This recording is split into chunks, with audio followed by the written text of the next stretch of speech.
Hello again, YouTube. This is LA Prepper with another tripod adjusting video. Kick this door shut so we don't have to listen to my vent fan in the kitchen.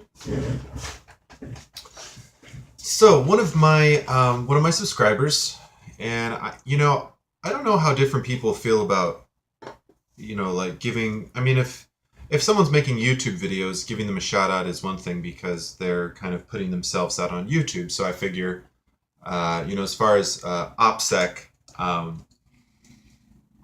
they're already making YouTube videos, so me giving a shout out's not a big deal. As far as people who comment, I honestly don't know. So I will say that on one of my recent videos, one of my subscribers, who's always leaving comments, and I love it, was making some good comments about this video I made about being familiar with your surroundings.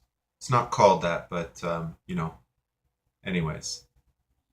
So talking about my geography, my local area. Well, I don't know. I guess you'd have to ask the tectonic plates why the geography of my local area is the way it is. Operational security. I mean, I am the Los Angeles prepper, so anyone watching this video knows that I'm in Los Angeles. I suppose if I continue this YouTube thing, and if I continue, excuse me, being honest about how I feel about things in the world, I suppose I'll meet some people online that aren't my biggest fans. Do I worry about someone trying to find out where I live and who I am and coming to do harm to me? Not really. At the same time, I'm not trying to give random people my address or do things like tell you what street I live on or where I go to school or, things of that nature. And, I've already mentioned what degree I am in too. So even if, not to give you any ideas, but I mean, I'm, I feel like if I really wanted to keep a low profile, I probably wouldn't make YouTube videos, put my face out there.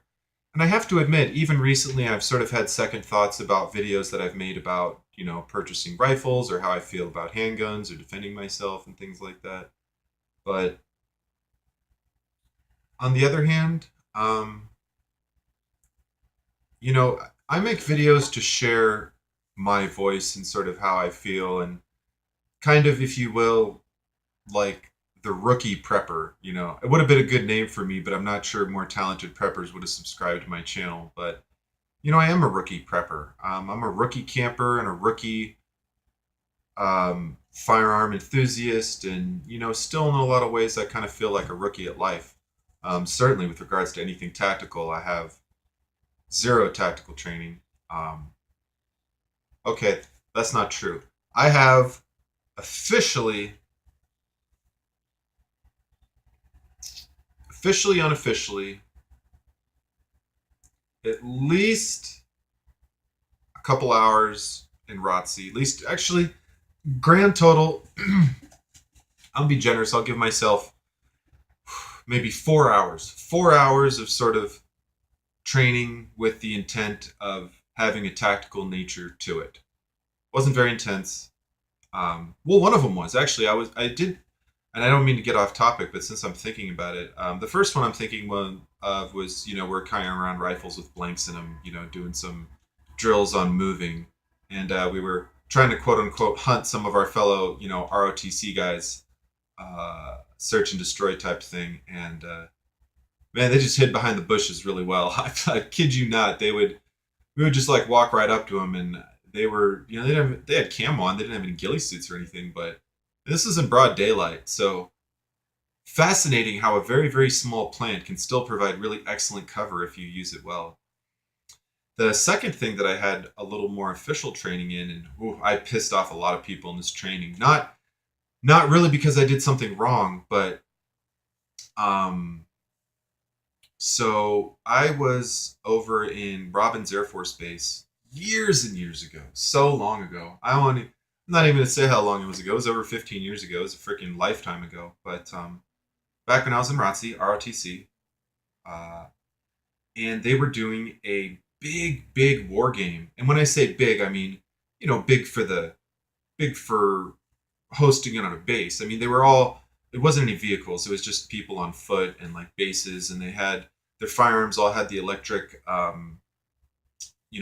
like they had vests, and they had all their electric kind of. They were real guns, but the real guns had electronic aids on them, and the soldiers wore vests so that they could register hits and such. I don't know the full nature of how the whole system worked, or what happened when they got hit, or how they reset, or were they dead for the whole match, or whatever. But all I know is they had real guns firing blanks.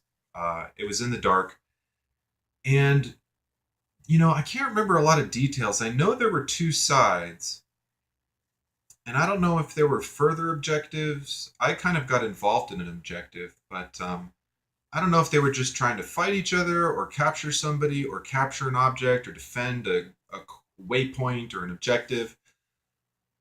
But we were there sort of as these cadets on ROTC vacation, if you will. Called it PDC, personal development, or PDT, personal development training, I think. Um, and we didn't have vests, we didn't have firearms, firing blanks or otherwise. We did have some night vision goggles we were messing around with, but they took them away after we used them a little bit too. I at least personally used it a little too liberally, but they were cool as shit. I didn't care. I was gonna wait. I'd never used night vision goggles before, and they were the legit like wear on your head type. Um, there was no moon out. Let me just say there was no moon out that night in Georgia. Wasn't even a lot of city lights, stars, but putting those things on, literally night and day. I guess figuratively, but amazing, flippin' amazing, clear as day, truly clear as day. I mean, everything's green and shades from green to black, but you could do anything. You could get through thick terrain. You could climb a mountain. You could be combat effective. Night vision goggles are pretty cool. So, and man, this is turning into like what happened in Robin's Air Force Base video. But how are we on time right now? 7 minutes. Okay, maybe I'll just rename this the "What Happened in Robin's Air Force Base." So, anyways, we're with this group, and the guy who's he took us on this little trek through the just thick as shit brush. Oh my god, the stuff was just awful, spiky and awful and dense, and not through a trail. We were just like bushwhacking, and we didn't have machetes and knives or anything, so a little bit rough, but good times, good times.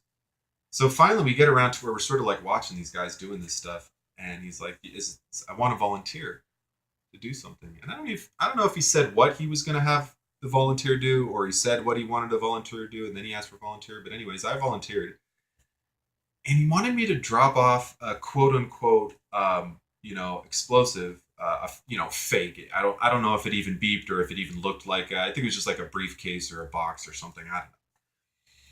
So he wanted me to run like into the middle of the enemy base and drop this thing off and run away. Okay. Now keep in mind, I wasn't wearing a vest and I didn't have a firearm. So I couldn't really get shot, and I'll get to that in a little bit. But I essentially kind of figured out where the thing was. I didn't know my way around in the dark, so I was just sort of running aimlessly. Found some tent that I thought was the right tent. I don't even know if it was the right place. I can't even remember the after action report that much, but put the package in the tent. They tried to fire at me and yell at me and, oh, you're down or whatever. And I just ran off. If they would have tried to restrain me, would I have tried to fight? Probably not. I might have tried to lose a grip or something like that. But I'm not going to start throwing punches with these guys. I mean, it's a training exercise.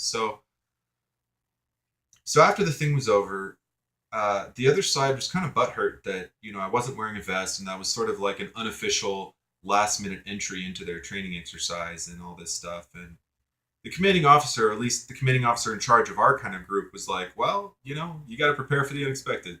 And just kind of left it at that. So that was the latter 2 hours of any tactical training that I had, and didn't really I can't really say it left me with much tactically after that, other than prepare for the unexpected.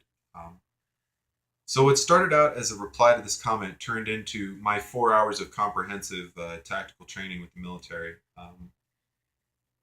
God bless the women that serve and have served. I really appreciate it. If you've served, thank you for your service. I'll start another video after this and try to get a little more into this comment. Thanks for watching. Like, comment, and subscribe.